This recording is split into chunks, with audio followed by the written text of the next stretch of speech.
الحمد لله رب العالمين والصلاة والسلام على رسوله الكريم أما بعد فأعوذ بالله من الشيطان الرجيم بسم الله الرحمن الرحيم إن الشرك لظلم عظيم صدق الله العظيم. واجب الاحترام سامعین السلام علیکم ورحمۃ اللہ وبرکاتہ. آیت کریمہ کا جو ترجمہ ہے وہ یوں ہے: بے شک شرک عظیم ظلم ہے، اللہ کا قول سچا ہے جو بڑی ہی عظمت والا ہے. عزیزان گرامی قدر، سجدہ تعظیمی کے بارے میں کچھ تمہیدی گفتگو میں نے کل کی تھی. آئیے اس کو آج تھوڑا سا آگے بڑھاتے ہیں. پہلی بات تو اس پہ گرہ لگا لیں، امت مصطفیٰ علیہ السلام کے لیے سجدہ تعظیمی حرام ہے، منع ہے، جبکہ باقی امتوں کے لیے درست تھا.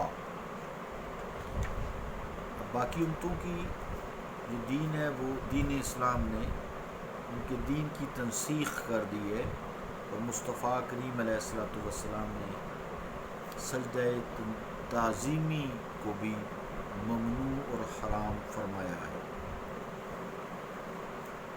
ایسی باتیں کرنے کی قطعاً ضرورت تو نہیں ہے، لیکن چونکہ اچھے بھلے مسلمانوں کو اور نیک مسلمانوں کو لوگ شرک کے اور بدعات کے فتوے دیتے ہیں، اس لیے اس کی وضاحت بھی ضروری ہے.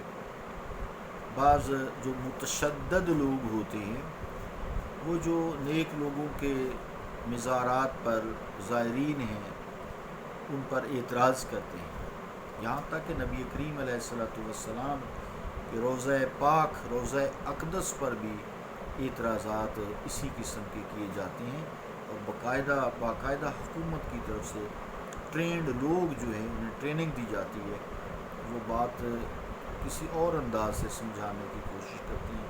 اللہ رب العالمین ہمیں ہدایت عطا فرمائے. زائرین پر لوگ کیا اعتراض کرتے ہیں کہ درگاہوں پر، روضہ پاک پر، محمد مصطفیٰ کے روضہ پاک پر حاضری کے وقت یہ لوگ سجدہ کرتے ہیں، مزارات کی قبروں کو سجدہ کرتے ہیں. پھر جو مشائخ، علماء خیر، اولیاء کرام زندہ ہیں، بھری مجلس میں ان کے سامنے سجدہ ریز ہو جاتے ہیں.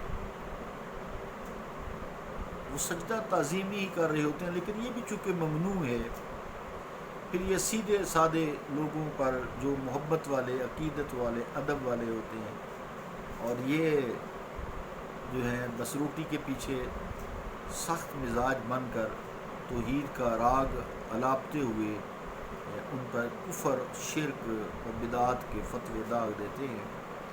عزیزان گرامی قدر، یہ محض الزام تراشی ہے، بہتان ہے، جھوٹ ہے. ایسا کہیں بھی نہیں ہوتا، اور کوئی اگر ایسا کر رہا تو کوئی اس کو ایسا کرنے بھی نہیں دیتا. مثال ہے، بالفرض چلے مان لیتے ہیں، ہوتا بھی ہے، لیکن اگر ان سے پوچھیں تو وہ کہتے ہیں ہم تو عقیدت، احترام، عزت کرتے ہیں، نہ کہ سجدہ تعظیمی کرتے ہیں. وہ کہیں گے آپ کو، جاہل سے جاہل آدمی بھی ایسا جو محبت، عقیدت اور ادب والا، وہ کہتا ہے سجدہ صرف اللہ تعالیٰ کو ہے اور وہ عبادت کا ہے. تو ایسا پہلی امتوں میں جائز تھا. ایسے لوگوں کو جو لا علمی میں یا کہہ لیں جہالیت کی بنیاد پر یا عقیدت میں آگے بڑھ جاتے ہیں، تعظیم میں آگے بڑھ جاتے ہیں، چونکہ سجدہ تعظیمی حرام بھی ہے، پہلی امتوں میں یہ جائز تھا، ان کو بڑے آرام سے سمجھانا چاہیے، منع کرنا چاہیے کہ بھی دیکھیں دوست، دیکھو میرے دینی بھائی، پہلی امتوں میں یہ جائز تھا، کوئی ایسی بات نہیں تھی، مگر اب اس امت کے لیے، امت مصطفیٰ صلی اللہ علیہ وآلہ وسلم کے لیے حرام ہے، اور اس میں دوسرے کے لیے شک ہے معقول طریقے سے آرام سے اس کو سمجھانا چاہیے.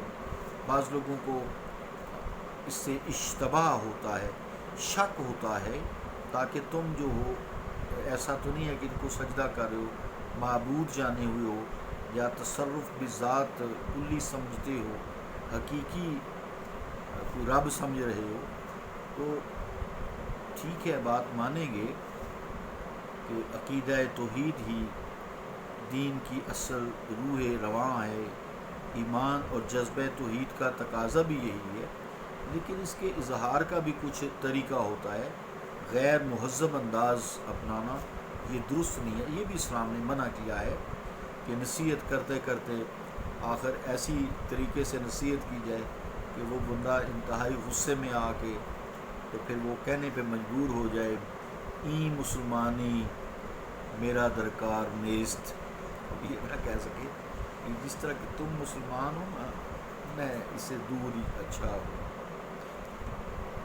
اگر بالفرض کسی نے اپنے شیخ کے مزار یا خود شیخ کے آگے اگر وہ زندہ ہیں، جہالت یا محبت کی وجہ سے پیشانی اپنی رکھ ہی دی ہے، اب اس کی نیت تو اللہ تعالیٰ جانتا ہے.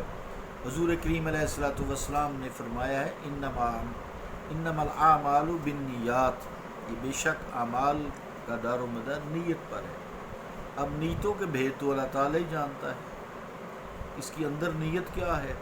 کیونکہ شرک اگر کوئی بھی نہ دیکھے، کوئی بندہ عمل بھی نہ کرے، بندہ آنکھیں بند کر کے لیٹا ہے یا کھڑا ہے یا بیٹھا ہے کہیں دور کسی جنگل میں ہے، اس کو دیکھنے والا کوئی نہیں ہے، وہ کہ خالی دل میں یہ کہہ دے کہ اللہ وحدہ لا شریک کے علاوہ کوئی اور اللہ بھی ہے، یا اللہ جیسی کسی اور کی بھی صفات ہیں وہ تو مشرک تو ہو گیا. اتنا شور مچانے کا کیا فائدہ جب کام ہی سارا نیت سے ہے. تو نیت تو خدا ہی جانتا ہے کہ اس نے ماتھا تعظیم کے لیے رکھا ہے یا عبادت کے لیے رکھا ہے.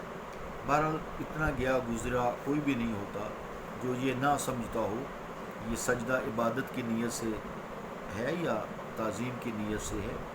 سب کو پتہ ہے کہ حضرت صاحب کی ڈیٹ آف برتھ ہے، یہ ان کی ڈیٹ آف برتھ بھی ہے اور ڈیٹ آف ڈیتھ بھی ہے.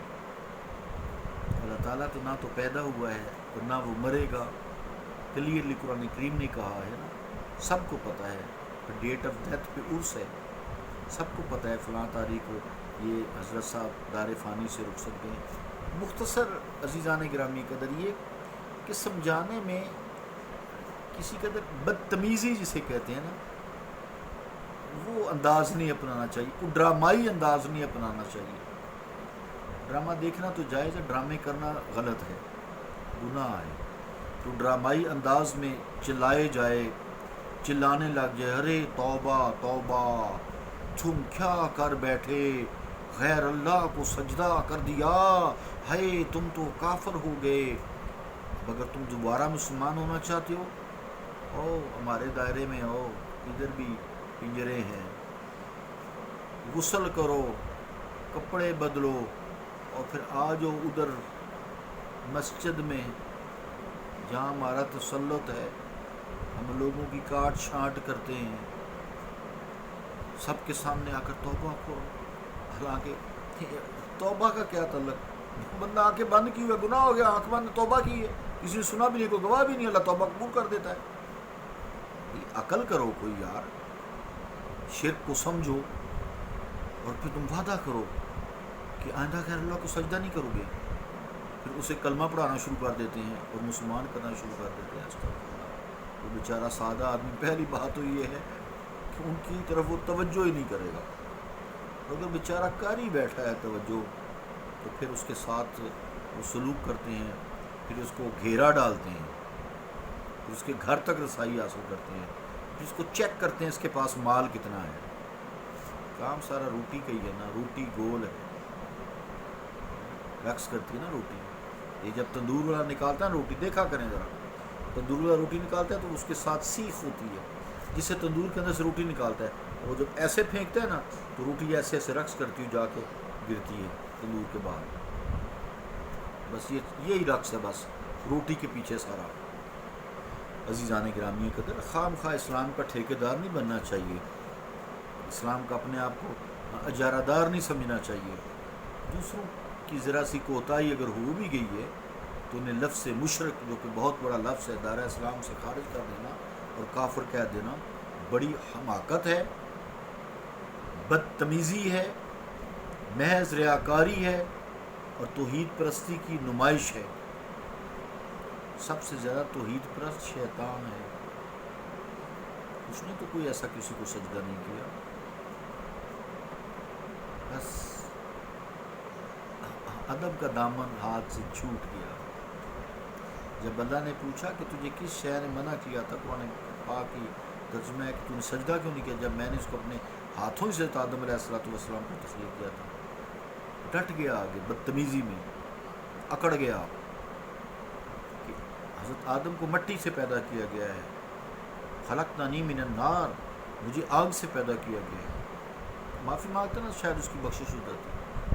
وہ توحید پرست تو تھا ہی، بس بے ادبی کے چکر میں مارا گیا.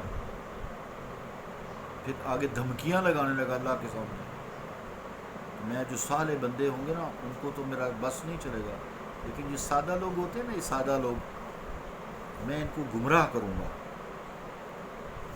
آخری دم تک گمراہ کروں گا، اپنی سانسوں تک. تو بس گمراہ کرنے والے لوگ شیطانیت صفت ہی کہہ سکتے ہیں، کلمہ گو ہیں، مسلمان ہیں، الحمدللہ ہم انہیں مسلمان ہی سمجھیں گے. لیکن ایسے کام خدا را چھوڑ دیں. رزق اللہ تعالیٰ دینا ہے، واللہ خیر الرازقین، اللہ تعالیٰ سب سے بہترین رزق دینے والا ہے. اللہ رزق دیتا ہے، اس میں کوئی شک نہیں ہے. اور اگر سچ بولیں گے رزق اتنا ہی ملے گا. تمہارے ماں کے پیٹ میں 120ویں دن رزق لکھ دیا گیا تھا، اب تمہارے اختیار ہے اس کو حرام کرتے ہو یا حلال کرتے ہو، ملے گا اتنا ہی. وقت کافی ہوا عزیزان گرامی قدر. صلی اللہ تعالیٰ علی رسول خیر خلقہ محمد وعلی آلہ وصحبہ اجمعین برحمتک یا ارحم الراحمین.